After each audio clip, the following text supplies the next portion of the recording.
Grande terre d'industrie au sein du poumon économique du Nord-Franche-Comté, l'agglomération du pays de Montbéliard s'illustre aujourd'hui par de grands noms.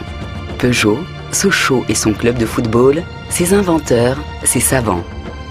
On oublierait presque que ce pays a une histoire et qu'il n'en est pas arrivé là tout à fait par hasard.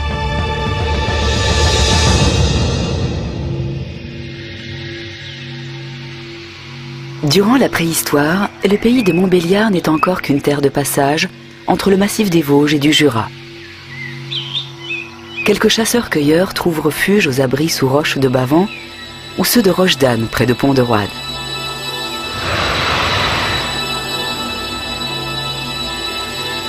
Une récente découverte témoigne de la présence d'une aristocratie locale 1000 ans avant Jésus-Christ. Le bois de Mathé recelait sous terre un trésor caché dans un vase de céramique. Une centaine d'objets, une parure complète de bijoux ayant appartenu à une haute dignitaire de l'âge du bronze.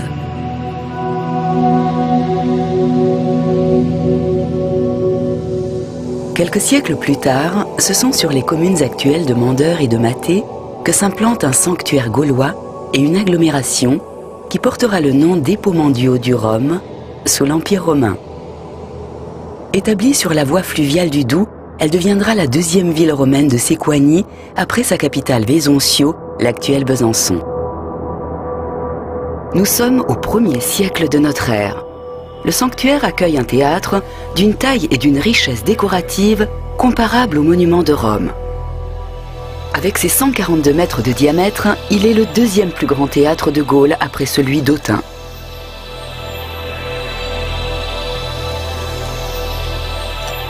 Le site archéologique de Mandeure-Mathé fait actuellement l'objet d'un vaste programme de recherche et réunit de nombreux laboratoires d'universités. La ville deviendra une place forte avec la construction d'une forteresse qui maintiendra sa puissance et son essor jusqu'au 5e siècle. La chute de l'Empire romain et l'arrivée du christianisme signent le déclin de l'agglomération et le site se perd peu à peu dans l'histoire. Cependant, on trouve les traces d'un autre développement urbain plus au nord. Au Moyen-Âge, un nouveau bourg émerge. Montbéliard est mentionné pour la première fois en 985. Il s'agit alors d'un oppidum fortifié, doté d'un château et d'une église sur un éperon rocheux dominant la confluence de deux vallées, l'Allan et la Lisenne. Puis un premier quartier se dessine autour du rocher. Au XIIe siècle, Montbéliard devient un comté dans la mouvance de l'Empire romain germanique. L'artisanat et le commerce se développent.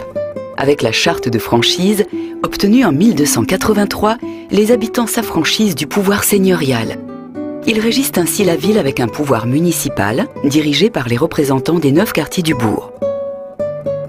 On bâtit une halle, reconstruite au XVIe siècle, qui devient le cœur économique et administratif de la cité.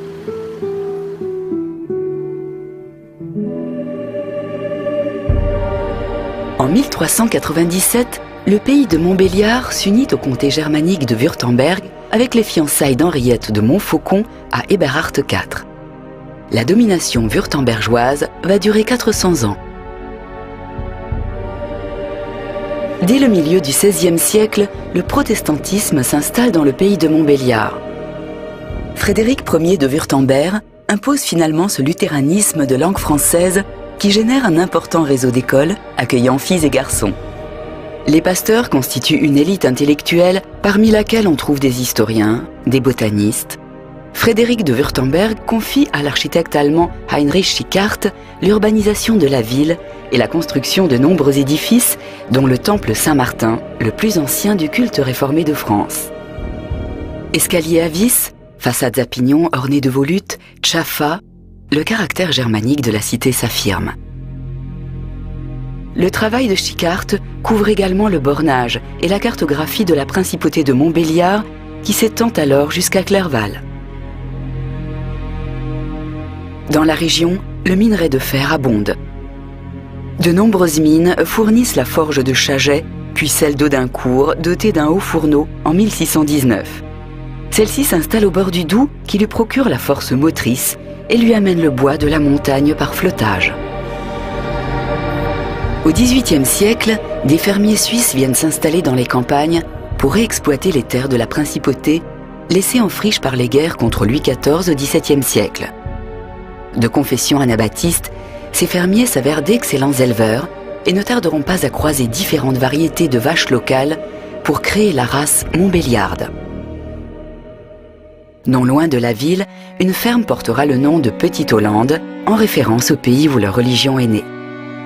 Avec une église luthérienne ouverte à la nouveauté et une population éduquée, l'esprit technique et scientifique se développe à l'image du Montbéliardais Georges Cuvier, père de la paléontologie moderne.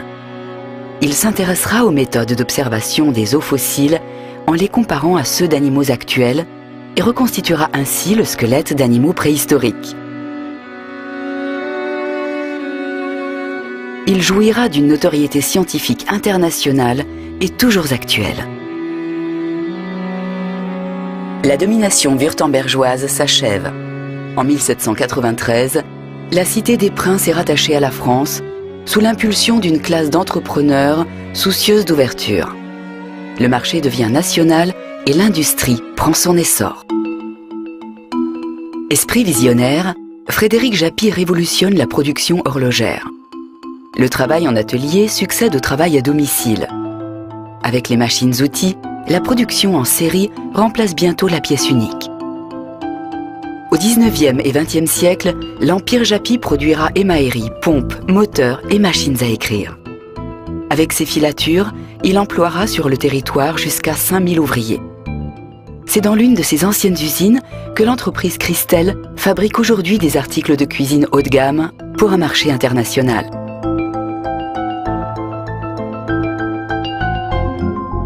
Deux frères du nom de Peugeot convertissent leur moulin en fonderie pour y produire de l'acier. En 1824, un premier atelier à Hérimoncourt compte 30 employés. Puis d'autres usines voient le jour. Des outils et lames de scie aux machines à coudre, moulins à café, crinolines, bicyclettes. L'activité se diversifie. C'est avec Armand Peugeot, vers 1890, que la première voiture sort des ateliers. L'aventure du grand constructeur automobile est en marche.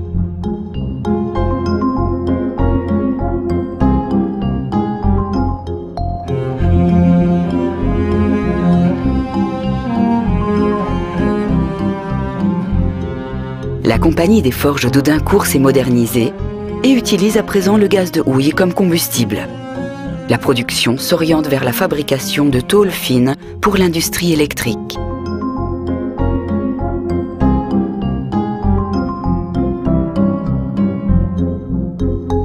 En ce XXe siècle naissant, la prospérité économique du pays de Montbéliard a profondément marqué le paysage, créant un urbanisme spécifique, imbriquant zones urbaines et espaces naturels. Les grandes familles industrielles, attachées au développement continuel de leurs usines, pourvoient aux besoins sociaux d'une classe ouvrière toujours croissante et dont ils sont tributaires. Bien au-delà des cités ouvrières, le paternalisme industriel prend en charge de nombreux aspects de la vie de ses ouvriers. Santé, éducation, divertissement. C'est en visant une cohésion sociale et un corporatisme évident que l'entreprise Peugeot crée le premier club de football professionnel français, en 1928 à Sochaux. Depuis l'arrivée de travailleurs de Haute-Saône, du Haut-Doubs, puis d'Alsace et de Lorraine, des églises catholiques apparaissent dans le paysage urbain. Certaines se distinguent par leurs matériaux et leur architecture, comme ici l'Immaculée Conception, l'église Saint-François d'Assise à Grand Charmont ou l'église du Sacré-Cœur d'Audincourt, décorée de remarquables vitraux, signés entre autres par Fernand Léger. Mais la main-d'œuvre n'est toujours pas suffisante. De premières vagues d'immigration amènent des ouvriers italiens et polonais. Par la suite, d'autres communautés du Portugal, d'Espagne, de l'ex-Yougoslavie et du Maghreb conduiront à un important brassage de cultures.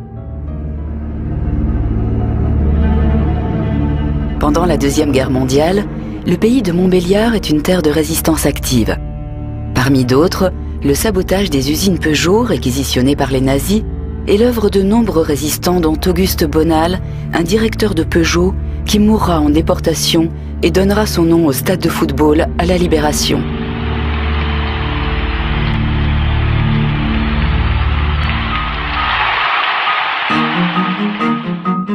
Malgré une période d'occupation allemande très dure, Montbéliard est la première ville de France à sceller un jumelage franco-allemand avec Ludwigsburg en 1950. Chez Peugeot, les chaînes de montage se multiplient. Les cadences s'accélèrent et les parkings de voitures sorties d'usines se remplissent sur des hectares. Parallèlement, les grands ensembles s'élèvent. L'agglomération vit à l'heure de l'entreprise qui culminera à plus de 40 000 salariés en 1980. Pour répondre aux besoins d'aménagement du territoire, les communes du pays de Montbéliard se rassemblent dès 1959 en district urbain. Aujourd'hui, le territoire s'adapte aux nouvelles donnes de l'industrie et défend son développement par l'implantation d'universités, de pôles de recherche et d'ingénierie comme le Centre Numérica. De nombreuses plateformes d'études et d'expérimentation réunissent constructeurs automobiles, équipementiers et chercheurs qui travaillent à la conception du véhicule du futur. Ainsi, le site PSA de Sochaux est l'un des plus grands centres de recherche et développement automobile sur le territoire national. Le nouveau stade Bonal accueille jusqu'à 20 000 spectateurs. Desservie par la ligne à grande vitesse Rhin-Rhône, l'agglomération marque son entrée dans le XXIe siècle.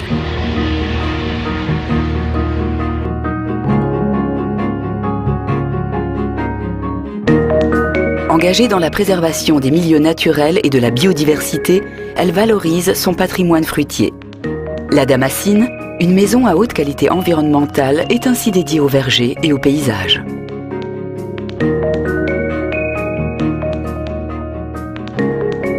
Souvent précurseur, le pays de Montbéliard continue d'être une terre de découverte et d'innovation technologique. Aujourd'hui, l'agglomération porte en elle la mémoire des hommes et des femmes qui l'ont construite.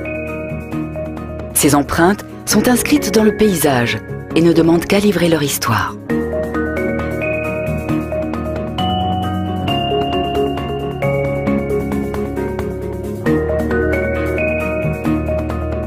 De nombreux sites et musées animent ce riche patrimoine et vous invitent à la découverte d'une aventure humaine hors du commun. Venez à la rencontre d'une terre d'accueil généreuse et inventive, ouverte sur l'Europe.